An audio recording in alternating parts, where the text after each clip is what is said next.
Welcome, everybody, to the 23rd episode of the Advisor Tech Book Live podcast. Today, with me, I have John Kennedy with CandorPath. I did not remember the name of his firm, but thankfully, he has his logo right behind him. So, welcome, You welcome, got it. John. Perfect. Thanks, man. Excited to be here. Yeah, so I attended the Kids' Summit, and you were one of the speakers, and I really liked what you had to say. And I figured, I was running a podcast, like to talk to a lot of different people in the industry, and thought it'd be fun to have you share your journey here as well. Hey, when the famous Joe Moss reaches out to you, you say yes. So I was excited to come on here and collaborate with you. And I'm an open book, so we can go wherever you want with this conversation today. Sure. Yeah, I think it's helpful just to start with where you're at currently. I know it's maybe a bit cliche, but like AUM, households, how long you've been doing it, that kind of thing. Yeah, definitely. So we are an advisory team of 8 total. There's 4 advisors, 4 support staff. AUM. So we serve about 220 client families. Total AUM is just shy of 300 million. And then another important metric that we track is assets held away, because Okay. that kind of helps us with our growth projections and what we think is forthcoming. And that's about 179 million of assets held away. And so it's the only industry I've ever known. I've been doing this profession since 2008. And then in 2018, started CandorPath with my business partner, Matt. Okay. Nice. And are those a bit higher net worth households, it sounds like, with 200 at 300 million? I suppose, I would say we're probably very similar to a lot of practices. We have a number of clients that are below a million in assets managed. Um, that's how the averages work out. So, you can do the math to figure like we're obviously over a million in average, but there's a lot of clients that are below that, and then there's the outlier clients that are Sure. 15 plus million, and there's just a handful of those, but that's not our sweet spot. I think our ability to really help somebody is maybe that early retiree, late 50s, early 60s. They're faced with Medicare decisions, Social Security decisions, the tax implications, estate planning, thinking about retirement, and then of course asset management, which is where we bill out of, which everyone here probably relates to that. Um, so anyway, yeah, I would say we're probably not that different than other practices that have client AUMs that are quite ranging. Yeah, for sure. Do you have a specific niche, or is it more just that kind of age range and early retirement type It's focus? that. Yeah, Okay. it's that. We've oh man, we've toyed with that for a long time, because like I follow a lot of like industry podcasts, and I've always heard over the last number of years, the advisor who's found success in working with dental practices, or the advisor who's found success working with engineers or doctors. And um, I feel like for us, so something that's a little unique about us is, as a team, my business partner is an enrolled agent with the IRS. He does all of our client tax returns, and so we've got this like tax focus. That's great because it's a nice thing to be able to say like, oh, we can do your taxes, and it's fairly straightforward return. But I find that specifically that age of late 50s, early 60s, they're thinking about like, what are the tax implications? Should I be doing Roth conversions now? What's it going to look like when I'm still working, but I'm collecting Medicare? Is there a surcharge? And we could talk through all those things, and then we can build pro formas for that. Yeah. So it's kind of become our niche. And, also doing, of course, I don't know how much longer this will exist, but doing like ACA planning, the early retiree who needs health insurance still pre 65. And that Yeah. became an area of strength for us as well. I did a lot of like Medicare and ACA planning for clients, still do, um, and just kind of fell into it because these were the challenges they were dealing with, and we thought let's learn how to do it. Yeah. I didn't like referring it out to an agent, and we still do to do the actual work, but I didn't like, oh, they'll give you the advice and they'll help you figure it out, and then they'd come back to me and they're like, well, they just sold me this policy. And I Sure. was like, well, that's not what your plan could have sustained something different. That's not what we Right. talked about. So we just decided to really kind of take control of some of those things from a planning aspect. Do you know the guys at Move Health? No, You don't. no, I think I They need have to. the only health insurance planning app for financial advisors that I'm aware of. It just kind of it gives you like a portal to track all your clients and the health insurance options that are available to them, and then they do help you a bit with actually having licensed agents in all 50 states and helping you sign policies as well. That's awesome. I always take notes when I listen to like podcasts that you're on or your Right. podcast, and so I'm taking notes while we're recording this because I need to look that up afterwards. That's Yeah, great. Thanks for for that. sure. What are there any things you'd like to share about your journey or your RIA currently that you don't typically share? Like something that's unique or special or a part of the story that doesn't. Sure. Yeah. I mean, I would say, I guess a couple of things come to mind. I mentioned that we work as a team, but I think I should like dive into that just a bit more. I mean, so how we explain this to clients and potential clients is that we're it's the ensemble approach to financial planning. And if I don't know if you've heard of that book, it was written by Yeah. Philip Palaviv, The Ensemble Approach. And so we Matt and I, when we started CandorPath, really took that seriously because we thought, we don't want to be the jack of all trades, master of none. We don't want to know a little bit about everything. We want to be able to go deep on these specific areas. And when it was just him and I, we did our best to do that. And then as we built the team out and as we added advisors, for example, Michael Scott on our team, he's a CFA. And so he's an advisor as well. He works with clients, but as you know, in the industry, the designation of a CFA, I mean, his interest really lies in the portfolio management and the investments for all of our clients. And so trying to leverage each other's time and talent, I think it's an interesting value proposition to potential clients when they kind of feel like, okay, you're hiring for the price of one, you're hiring a team of 4 advisors that have these Yeah. different areas of expertise for you. And that's worked really well for us. Of course, there's challenges that come with that operating as a team, and sometimes we make mistakes, we move fast, we do things twice instead of there's always operational efficiencies that can be had, but I think it's an important thing to know about us. And then I suppose, uh, hmm. So we have this saying internally, and sometimes I'll tell clients this, but we'll say, and I got this from our mutual friend David DeSell. Okay. So shout out David. And it's that we refuse to maintain marginally satisfied clients. Hmm. That's good.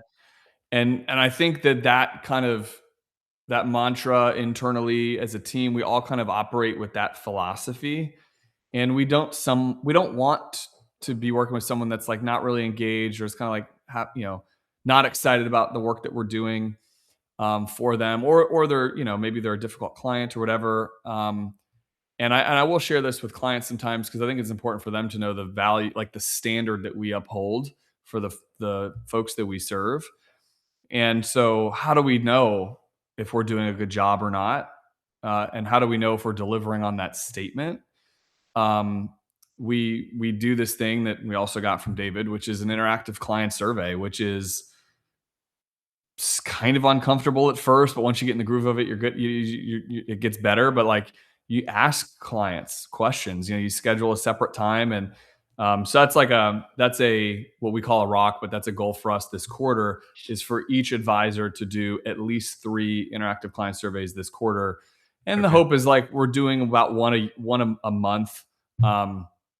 There's again 4 advisors of us, but that over time we kind of get our entire client base, and then we a couple of years go by and we can come back and do it again and just kind of keep having these very intentional specific conversations of, hey, Mr. and Mrs. So and so, if you don't mind, I'd like to schedule 15-20 minutes for coffee or a virtual coffee and just chat about. And sometimes I'll use something that happened as an excuse, like maybe we didn't meet their cashiering request that they in the time that they wanted or something, and I'll kind of use that as a reason to have that meeting and ask some what would otherwise be very uncomfortable questions to like answers to receive. Right. But I like the control of that because it's like, hey, we got a safe space where you can tell us, like, is there stuff that we can be improving on? Where have we maybe missed the mark? Like, we appreciate constructive feedback and we need that to get better in our service to you and all of our other clients. And so, I selected to have that conversation with you this month because I had a feeling, I just know that you'll give me that honest, candid feedback. So I don't know if that's unique, but it's more than sending I think some people just want to like avoid asking these questions. Yeah. And I think maybe like others will send a survey, scale of 1 to 5, how are we doing? And that's better than doing nothing. But I find that having that conversation, and by the way, we have that when we onboard a new client. So, like in the first 90 days, once they're onboarded, which I think, Joe, you heard me kind of allude to at the Kitsa Summit, was hey, we want to create the space to just have a conversation and see like, what did we do that was really good? What did we do that like knocked your socks off? What did we do that could have been better? Yeah. Um, and that just helps us not only for all of our clients like figure out where our weaknesses are, but I think it also helps us like fine tune the relationship. And then and things have come of that, Joe. Like I had clients like we'd send a Calendly link and say, hey, it's your time, your quarterly review, and here's John's calendar. And one time when I had this conversation with a client, she said, I just sometimes we meet and I don't know what we're even supposed to meet about. Yeah. And so I said, oh, okay, like, can I ask more? Like, what would that look like? What does that mean? And we kind of got it all figured out. And then because of her, if you get a Calendly invite, like you'll kind of click through a series of questions to just help qualify like what's your agenda, like what's your one or two big items that you want to accomplish in this meeting. Is it a tax meeting? Is it Medicare? Is it investment related? Is it performance related? And so is it just enough to put that agenda together? And then a few years later she had forgotten about that, and I reminded her and I said, we do that now because of you. And she's like, no Awesome. way, that's so cool. So I think it's fun for clients also to feel like they have a Sure. voice and then they affected a positive change in your company. It is interesting the dynamic that the pricing model literally has forced this, where you're charging a percentage of assets under management, which becomes like an ongoing fee, and then you have to kind of justify it. But then, like, if you don't have a super clear plan about what you're doing, then it's like, well, we'll meet once a year and we'll talk about your returns, and like that's Yeah. the default. But you can go so much further than that. It's funny you say that because Matt and I were talking about this recently, and I made the comment. I was like, I remember we're always dealing with fee compression, right? But like, do you remember like when the robo advisor came out and it was advisor fee compression is real, like the 1% standard is not going to exist anymore and it'll be much lower. Right. And I kind of made this comment about that, and I was like, yeah, it turns out that didn't happen. Right. And he's like, well, it just made a really good point. He said it didn't happen, but if you think about it, all these ancillary things that we now do to continue to provide and add value to justify that 1% in a way, it's kind of our own version of fee compression because we're busier than ever doing Medicare planning for which we're not charging or billing for. Yeah. And all the tax planning we do, by the way, Joe, like we will bill we define a tier one client as essentially a million or more. So if we do taxes for a client that's below that threshold, we'll bill them for our tax services.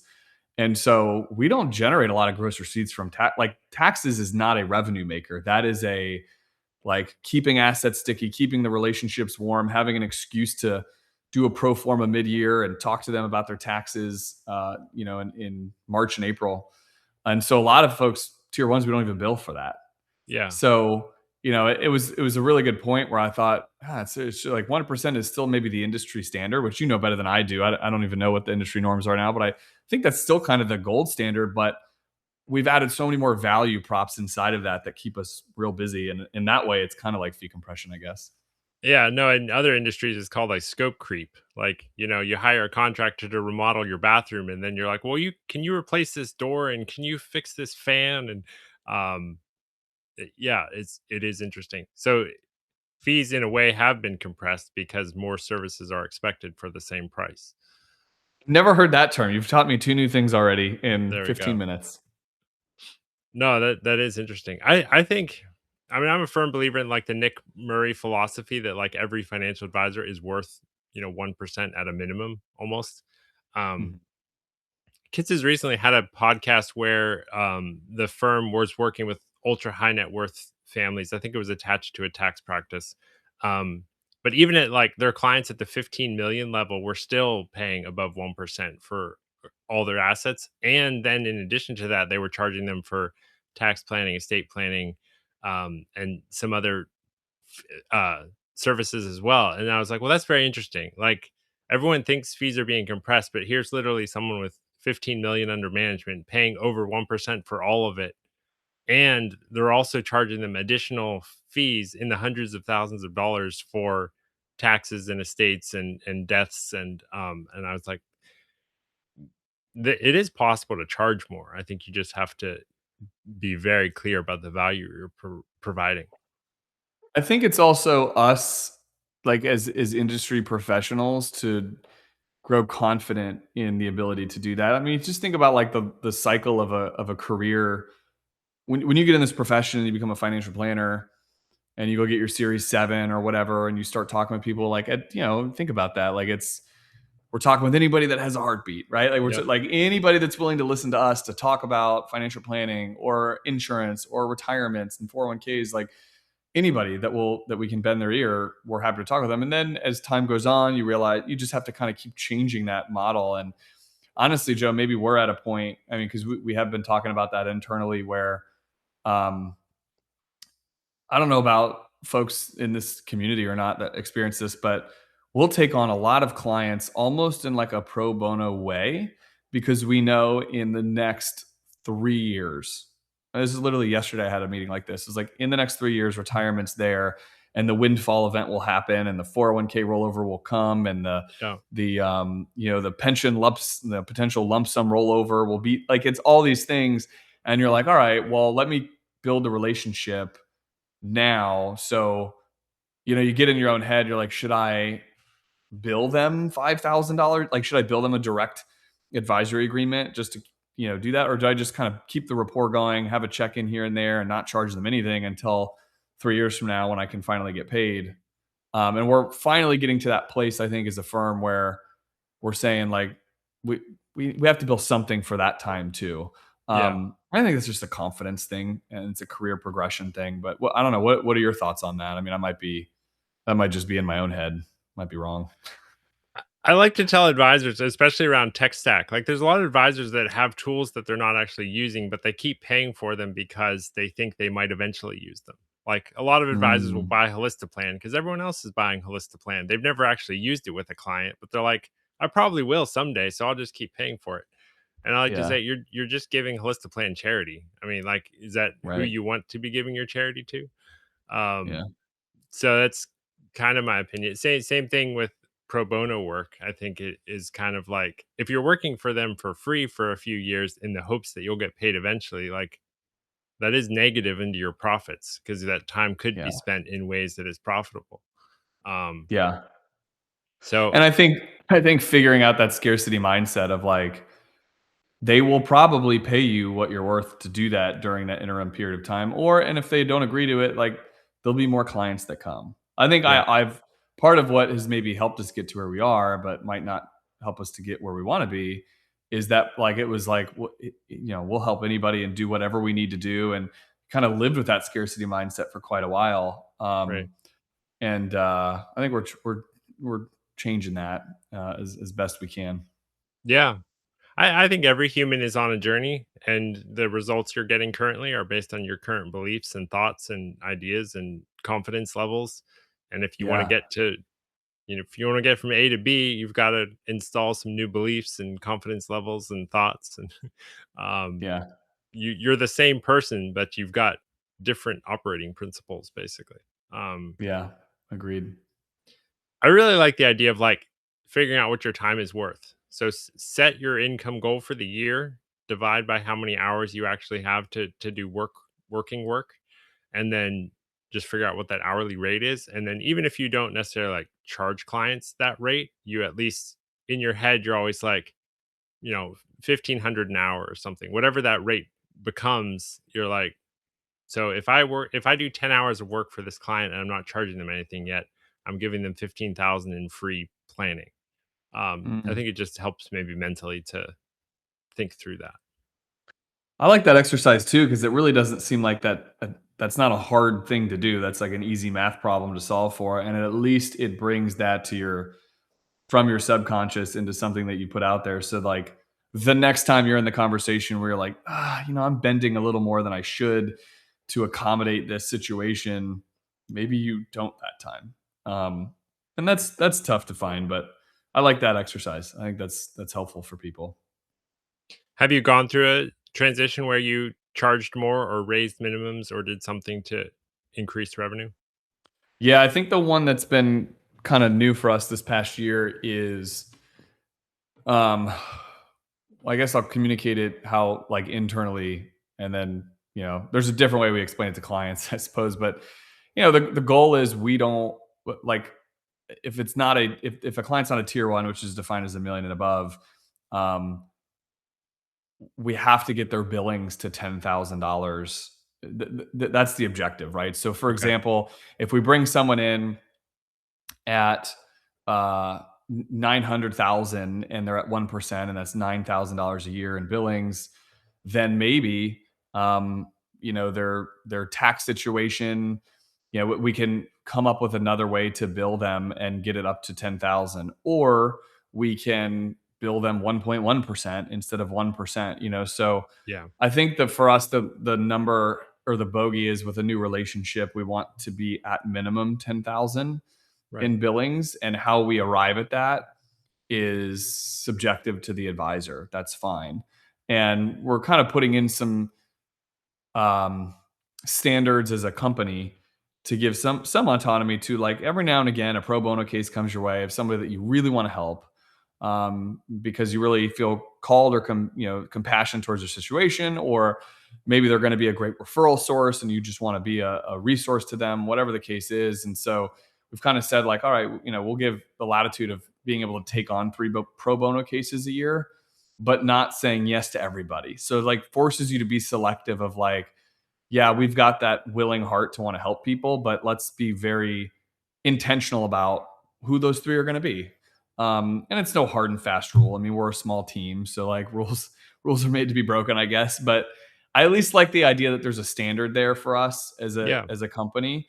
Um, because as much as I want to say, and I know this sounds like crass maybe, but like as much as I want to say yes to, a case that comes our way and it's 350K and it's just a straight AUM, I think we can all agree that sometimes, not every time, but like sometimes that those end up being the cases that disproportionately take up a lot more time than Yeah. your tier one clients. I mean, I'm always astonished by that. And I'm Yeah. sure you've seen this in the industry, Joe, right? Like it's, you know, you, I can think of clients of mine that are well above 10,000 in billings, and I reach out to them and they're like, no, we're good. Like we'll meet next quarter. I'm like, all right, really? And Yeah. then, clients where we manage 150,000 for, and it's every month we need to have a check-in about what's going on. Right. And so there's no other way to learn that but experiencing it firsthand and then saying, like, okay, how are we going to fix this going forward? So those are some of the things, Joe, for us. And by the way, I really hate saying no. To someone that like wants to work with us and likes what we're about, but maybe just doesn't meet that number.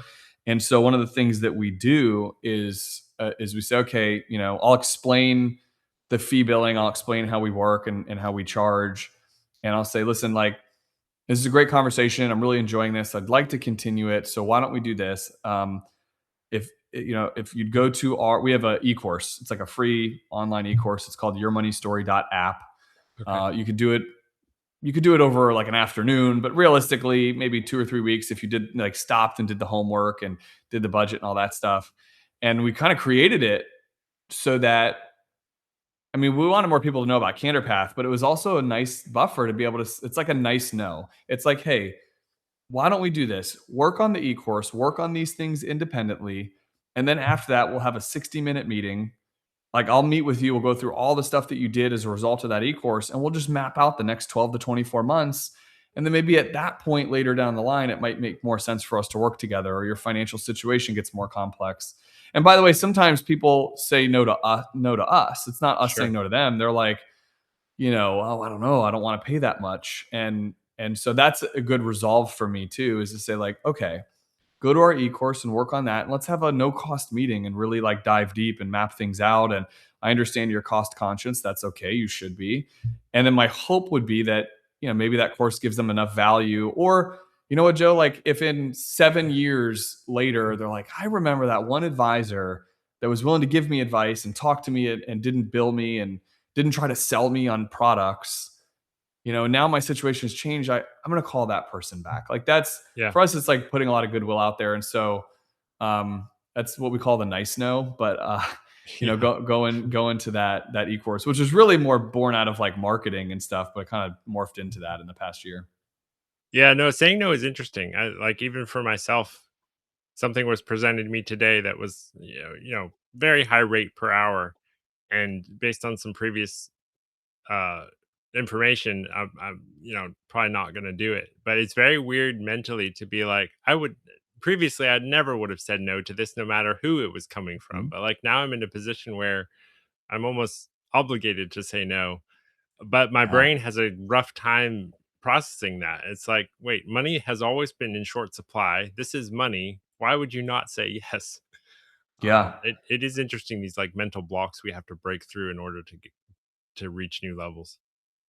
I just think we all struggle with that. I mean, Yeah, that's the scarcity mindset. It's like and we've been talking a lot about this internally as a team too, is what got us to where we are is not going to be the thing that gets us to the next level. And we have aspirations of being $1 billion in AUM and growing the team, and those are real goals for us. Yeah, they're stretch goals, but those are real goals for us to achieve inside of the next 10 years. And we're not going to get there by saying yes to every single person yeah, that is interested in us because we think that's an opportunity. We have to be very selective, and it's new for me though too. Like it's not like it's an interesting phenomenon for me to be yeah, like, I'm gonna possibly say no to a client that is like 700,000. Like that's not right.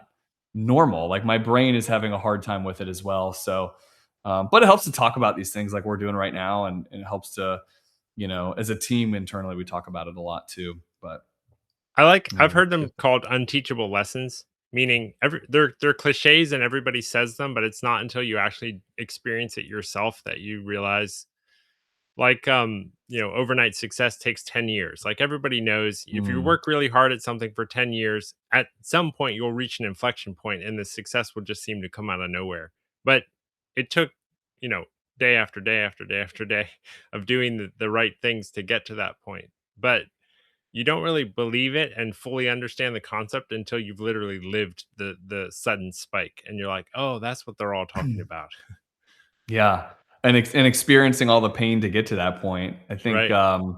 things that come to mind is like the iceberg analogy. All Yep. the stuff below the surface that nobody sees. I think that's it's real, and I think all of us in this industry experience that to various degrees, and we're at different like stages of it too. Yeah. I remember like early on, actually, the Kits's podcast was the reason I had learned about the ensemble approach and Philip Palaviv. But I remember hearing that podcast, thinking, "Wow, gosh, wouldn't that be nice?" Like that's. But it was cool because that was like aspirational to work towards, and then I had a business partner who we happened to know each other really well, and we worked together at a previous firm, and it worked out, and we just like brick by brick built it. It was Yeah. just, and we stub our toe. You learn lessons, you figure things out, you pivot and you adjust. So, um, it's fun. So I want to come back to the $10,000. So recently I wrote a post called the $2 million business plan, and it basically was find 100 households at 10,000 a piece, and then the second part is focused on impact, which is find uh 10,000 people you can serve at like $100 a year. So like just flip the numbers. Hmm. Um because I've just seen a lot of people that they set a big goal, they achieve the goal, and then they get kind of depressed afterward because they've lost direction. Yeah. So I always feel like you should set a very big goal, but then you should always have like a backup goal that is almost a way of giving back, but just like it's almost like high ticket, low ticket, but you focus on a big goal first, and then you switch and focus on like a high impact goal. What do you think about that? Hmm. Yeah. I mean, we're, I think we say the same things, just internally, the words are a little different, but it's like, we'll call them stretch goals versus realistic goals, Okay. And so, I'm sure you've heard of the book Traction and Yep. Entrepreneurial Operating System, and we very much live by that. We do our quarterly rocks meeting as a team. We do our level 10s every Monday. and we set these rocks for each quarter, and we just kind of keep going out. So really, it actually starts with like, what's the 10-year vision? And then rolling from that, it's like, what's the 3-year picture? Like, what does life look like? How do you want the company and the organization to, what's the culture? What's the work week? What's the structure? How many employees do you have? What, all that type of stuff. And then you go to the 1-year goal, and then you go to a quarterly. And then, Yep. so it's just kind of keep backing into it. And I honestly, Joe, I love that, because it's like, it's a lot of what we do. Like, we look at this 10-year goal of having $1 billion in AUM. Right. Um, I mean, so I'll be candid. Like, that's been the goal since 2020. We're 5 years into it. We're nowhere near it, Yeah. And might that not happen in the next 5 years? I don't care, because I'm enjoying working towards it. Yeah. And I think that vision for the team needs to be there too, so that they know. And this is something we talk a lot about as a team. And you can tell me if I'm just going off on tangents, and No, that's pull me right. back. But like, as a team, we talk about, we want the vision of this company and the goals to be so large that your goals and your career trajectory can fit inside of that. Right. So, if you come on, Raina Fitzgerald on my team is a great example. I mean, she was with us as kind of more of like an executive assistant role at the beginning. She's now doing our introductory calls with new clients. Nice. She handles and manages all of our marketing, as a firm, which is a big part of, a big influence of what we do, which we should talk about that too, maybe. But I love that, like, that vision existed so that someone could come to us and say like, hey, I think I want to entertain. Like, I think I want to kind of lean into this, or I might want to be an advisor someday. What does that look like? I never want to say no to somebody. Like, nope, no, like, this is your role, this is your responsibility, and that's what it's going to be. Because I also don't think you keep people happy with that. Yeah. That's why people quiet quit and all these terms that we're hearing now, and people leave. And Right. we try to build a good culture with it. So I don't know if that. Maybe what are your thoughts on that as it relates to what you were mentioning with the goals? I said recently on a podcast, I was like, everybody is really, really bored. Like we're very highly entertained. We can eat whatever we want. We can do whatever we want, but we're all really bored. And these big goals just kind of align us towards something and add a little excitement to our lives. Uh huh.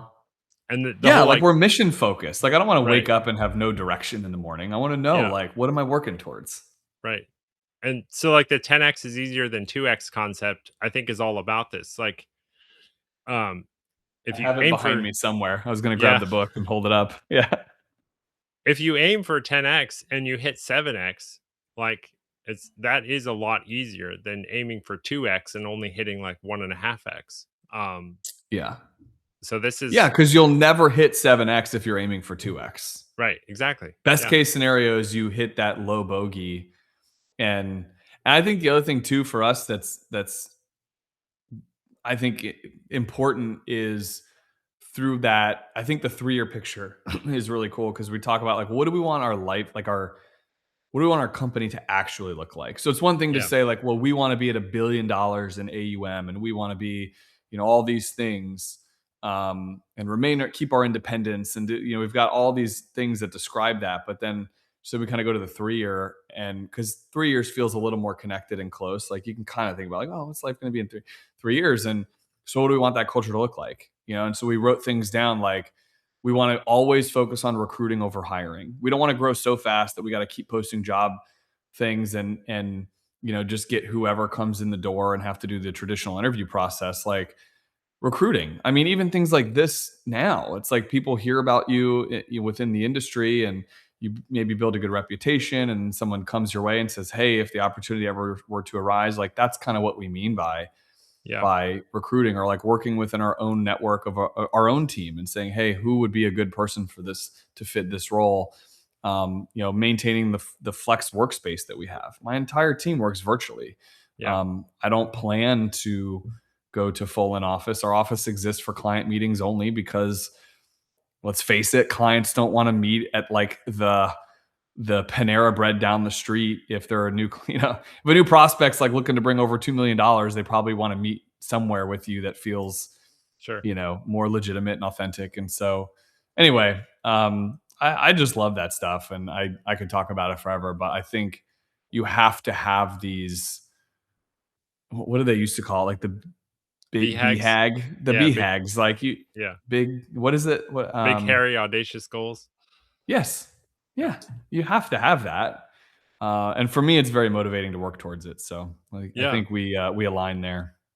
The bigger the vision you put into the world, that actually attracts people. I don't know if you follow Root Financial much and James Knoll, but, like, they do, like, state of the company, YouTubes, right, where they talk about, Mm. who they're looking to hire, and, they and they added, like, 800 million in, 10 months or something, just at a crazy big growth rate, but it's all from their YouTube, and, they do the whole company is just, like, super public about what they're trying to accomplish and how fast they're growing and hiring, and, so they have more clients than they can handle. They have, like, a 2-year wait list, and they have, like, CFPs just coming to them all the time, like, "We wanna work for you."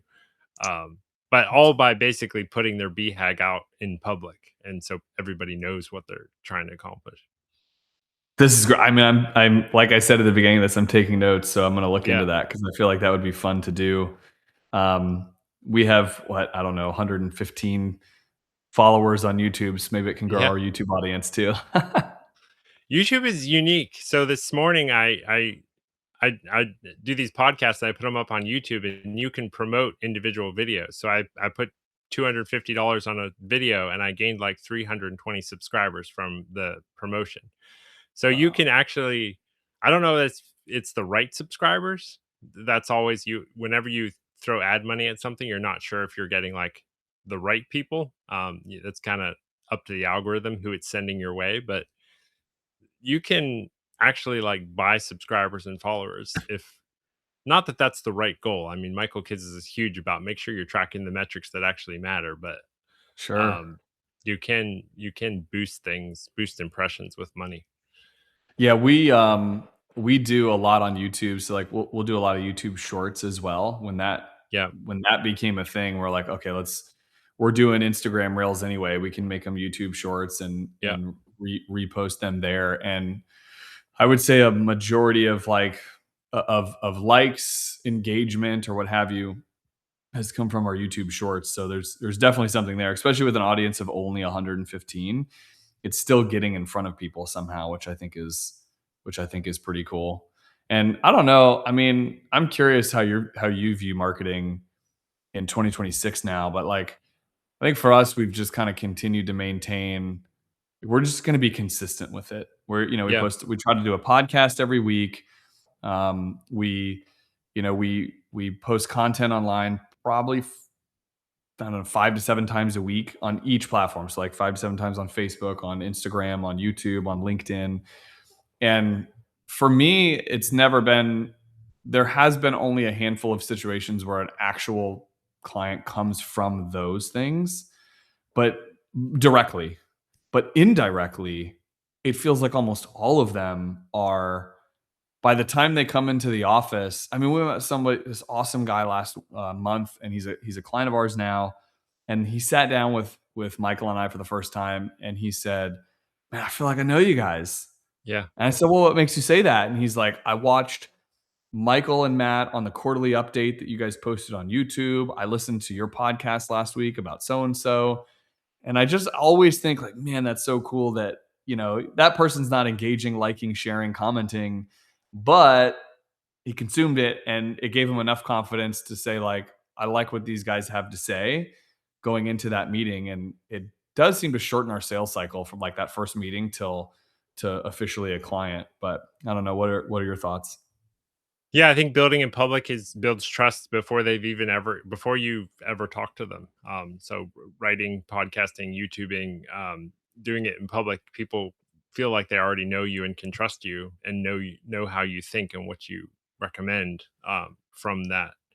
I think content is super good at multiplying value. So like you can make one Mhm. piece of content and then a million people could watch it. You can't do that in a seminar format or a I don't know, even like a one-to-one introductory call. Like 1 hour of your time, 1 hour of their time, or you can do 1 hour of your time and a million people see it. Like which one is a better ROI?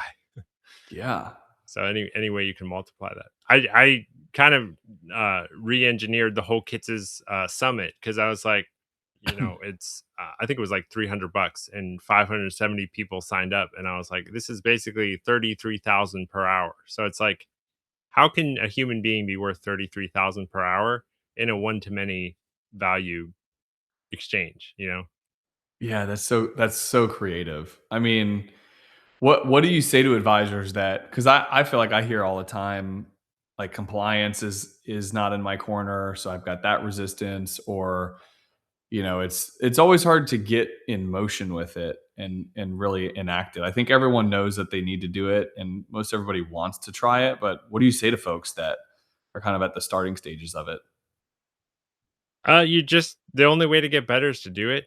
Um, Personally, I'm a huge fan of podcasting. I think if you have a very particular niche, literally just like if your niche is ER physicians or something, just invite an ER physician on your podcast, and the faster you need a ramp, just do more podcasts. So like if you do a monthly podcast, it'll get a little traction. If you do a weekly, more. If you do daily, more. Like if you're brand new, do like 3 per day, a conversation with your niche. Um, Hmm. they'll start listening and sharing with their friends, and then all of a sudden, you've got hundreds of conversations under your belt with your niche, showing them how you can solve their problems live. You can throw all this up on YouTube or on podcasting apps, and now you've got just like a content flywheel, and it's like code. You write once, it lives forever. Content's the same way. Hmm. Content has a shelf life, but there's videos that like one example is Morgan Housel's book, The Psychology of Money. Um, Hmm. he wrote it 5 years ago. It's still like in the top 30 or 40 on Amazon, selling like 500 copies a day, but it's a 5-year-old book.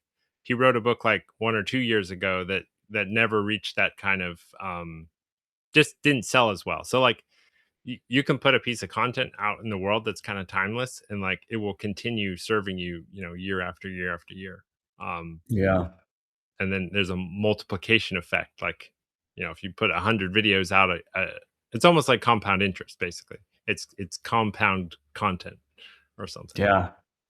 I always tell people to like just find the thing that they feel like they're good at or gifted at, and then Yeah, go all in on that. I mean, I I do happen to like podcasting now. I don't know that I was good at it to be. I wasn't actually. I mean, you can go back to listen to our podcast in 2020. It wasn't great, but I got better, and I like doing it for all the same reasons you do too, Joe. yeah, Like we will bring on clients on the podcast, not to highlight them as a client, not to say, hey, this is a client of ours, but to maybe highlight their, if they're a business owner or what they're doing. And I can't tell you how well that is received, because it's such a great thing to do for a relationship that you care about and someone that you work with.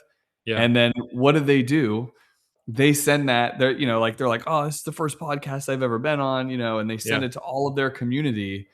And then their community's like, who's this John Kennedy person? Or who, what's this podcast? Like, that's actually my financial planner. I mean, we've gotten referrals from that, yeah, it's so cool. And it, like, the creativity with that is endless. Like we made another goal last year that once a month we would do something in the initiative. Each advisor would do something in the initiative of our COIs, our center of influences, and everyone has their own thing. Some maybe want to go bring coffee and just drop it off and say hello. Some want to do like a lunch. Mine is I invite them on the podcast. Say, hey, I want to yeah, highlight your business. I want to chat with you about estate planning or about this, what, insert niche topic that they do. And usually something comes of that. Maybe not a direct referral, but then they say, oh, can I, I was thinking about you about this. Can I bring you into a joint client meeting to talk about XYZ or whatever? And so there's just so many ways you can get creative with podcasting. And that's the cool thing. I think it's just, but it's overcoming that fear of, do I have the right equipment, and what streaming service do I use, and how do I get it out there? Like that stuff's, once you get past that and you just hit record and go, I think it's it can be very beneficial. I tell anyone that will listen that they should do a podcast. yeah. No, I totally agree. The single best marketing technique you can start and get going quickly, I think, is a podcast. Because Yeah. you're literally just having conversations and recording them. Yeah. And I think that's what prospecting is. Prospecting is conversations with prospects, whether it's Mhm. LinkedIn DMs, not cold email. Cold email doesn't really work, but LinkedIn and podcasting and meeting people and networking events. Like you're really just having conversations. Yeah. And I remember a time in our industry where it was like in the early 2000s and mid 2000s, if you could have one touch point a month with a client, like how great of communication is that? And it's like Yeah. it could be almost every day now with social media and podcasting and YouTube shorts and stuff. It's pretty cool. No, so it's actually a client retention method now too. So like if Josh Brown with Ritholtz is putting out, two YouTubes a day for his own clients, they watch it, and for his prospects. Well, in a way, you're almost competing for your clients and your prospects' attention. So, like, Mhm. if you only meet with your clients once a year and they never hear from you otherwise, and these other financial advisors are putting out videos on YouTube like weekly, like you're now competing for your clients' prospects' attention. Yeah. So that's why I think content is almost produce content for your own clients, just so they can see what you're thinking and what's going on in the world. And I don't know how many clients like watch their advisors podcast, but I know that like Ritholtz clients definitely read and watch all their team's content. But it's like for the ones that do, it's worth it. Right. Imagine, I think about our client base. Like if 20 of our clients listen to our weekly podcast, I'm that's worth it to me because that's 20 people. It's a 20-to-1 ratio, like you were saying before, of like your time, Right. versus 1-to-1 ratio, 1 hour meeting with one person, or even if it's 20, like that's just a higher, use of your time. And we do, like yesterday, we had our quarterly economic update. We do it virtually. It's exclusively for clients to join live. And so it's really fun because we see the clients, we can see who's on there. They can, obviously it's private, like they can't see who else is on there, but we can see Sure. who's on there, and we can kind of, chat with them and engage and send a message or whatever. And they feel like they're hanging with us and talking with us, and they're asking questions and we're answering it live. Yeah. And then it's all recorded, and then we share it on YouTube and we turn it into shorts. And it's exactly what you just said. It's like Yeah. this content thing that we do for only our client community live, but then a day or two later it gets disseminated to anybody that follows us, anybody online that would be interested in looking at it. And it's such a good window into how we communicate, how we think as a team, how we work. And that's the one I mentioned where that now client a month ago came in. So I feel like I know you because I watched Sure. Michael and Matt on the quarterly economic summit. I'm sure that helped inform him of like, wow, okay, these they're professional. They take this seriously. Like this is what they do. I'm sure somewhere, even subconsciously, it helped inform him of the decision. And so it's great, man. I could talk about it forever. I mean, I love it. And I know you could too. Yeah, for sure. No, so we have about 10 minutes left. I typically break a firm into like four main buckets, like marketing, sales, operations, and finance. Hmm. So we've talked about marketing a bit. Anything about like your sales process? So like someone you meet with someone for the first time, do you track like your how many times you meet with them or your close ratios, or do you track any of those metrics? Yeah, we do because at first initially we wanted to close everybody. It Sure. was like we wanted to have, an introductory meeting, they became a client, and then Right. and then we started realizing quickly that A, that's an impossible goal. Yeah. But that B, if we were closing 7 or 8 out of 10 every time, that we had this like moment probably 5 years ago where like maybe we're just not charging enough. Yeah. Like I think we might be closing too many, like too many people are too eager to say yes to us. And so we kind of had to learn that lesson the hard way. But we do track those metrics in a scorecard. So we very Yeah. traction esque. So probably no surprise to you. But from the time that they say yes to us, and this is a little bit about I think what I shared in the Kitsa Summit. Like when someone says yes, they kind of then go into our system of steps that we want to make sure that we're accomplishing for them. And so they'll get a next steps welcome video from me, and just kind of explaining how we work, who some of the people are on the team are that they're going to get to know, like Raina might be helping them with paperwork and things of that nature.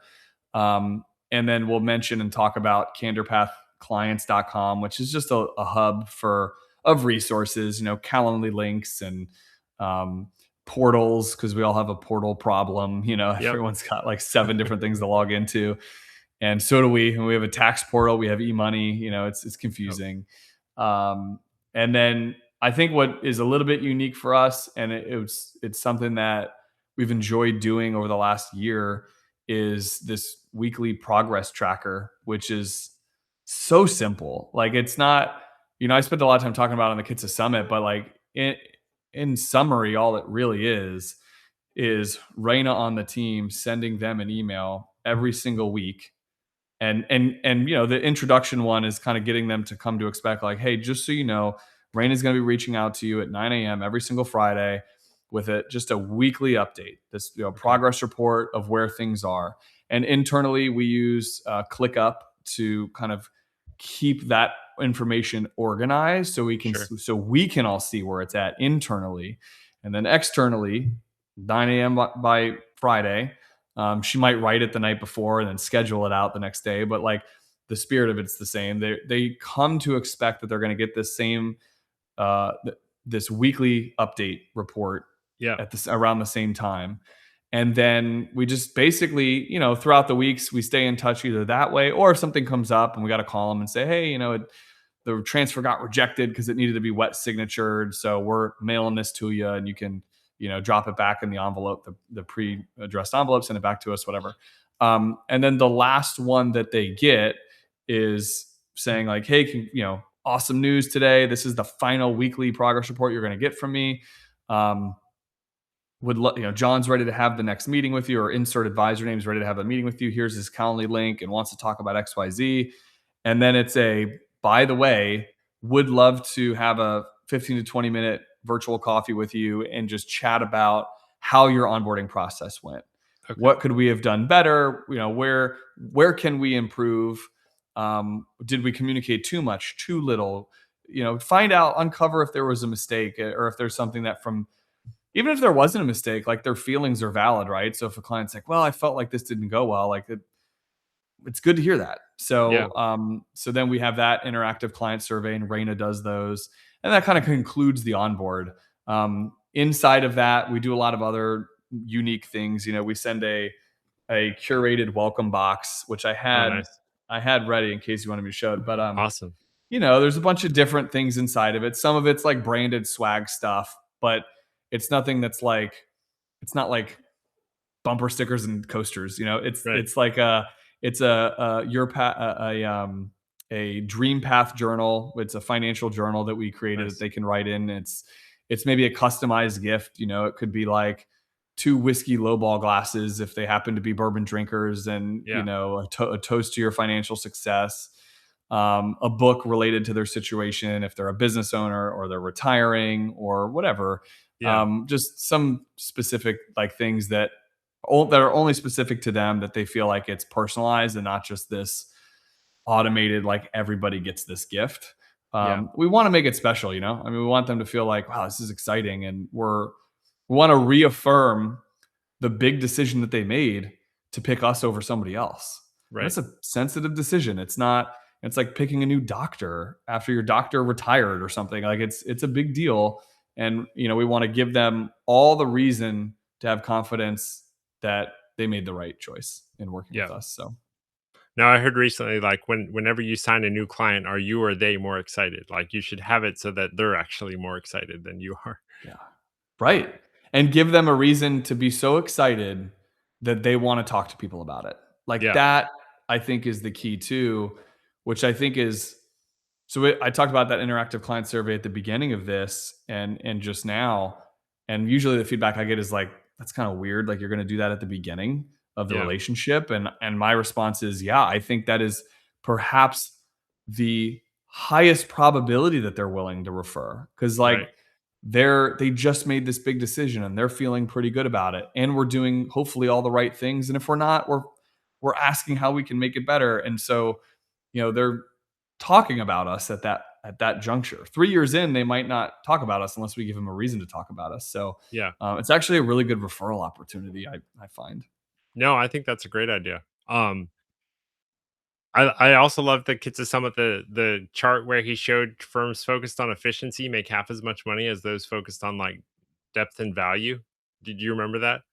Um, Yeah, Especially, I don't know if you've read any of my content, but, like, I'm super anti-AI in communication. Like, if you're yeah, communicating with your client, if you're having an AI receptionist answer your firm phone calls, if you're having AI draft all the emails, like, you can take it too far, but my point being, like, if every client is getting, the exact same welcome gift, or if every client is getting the exact same email, it's not going to feel personal. It's the human touch that actually increases that value, which increases in turn the revenue. yeah. And we all want to automate things. We all want to have systems that just run themselves and have AI do everything. But like that human intervention, to that little nuance, to remember, like, man, in that meeting they mentioned this one thing, and now you got a gift related to that one thing that only you could have known about. Like that, Yeah. that's special because that shows them that you're, not only shows them that you listened, but like how much you care Right. to send them a gift based on that. I mean, yeah, I think that that's hard for, I mean, there's some AI like low hanging fruit stuff like note takers, to help capture the notes of a meeting or whatever. Actually, maybe AI can help you. Like, you could probably like ask fireflies after a meeting, like, "Hey, what's something that you picked up on that I could turn into a client gift?" So you could Yeah. use it for that stuff. But I think if you use it with the right intent to help humanize and connect and build the relationship, that's Right. the key. Not just take a task off your plate. Right. You can also use your brain to do that kind of stuff. Like, you literally just talk to them for a while, like, what came to mind that they might like. Yeah, Um, so exactly. I think that's important too. Cool. Well, I appreciate you coming on and sharing a bit more about your firm and your experience. I Thanks, man. think I think these kind of calls are super interesting. I want to actually have, like, more clients of advisors on at some point too, because I think that gives an even more interesting dynamic, because, like, they're sharing Yeah. about why they like their advisor so much. Yeah, that's So awesome.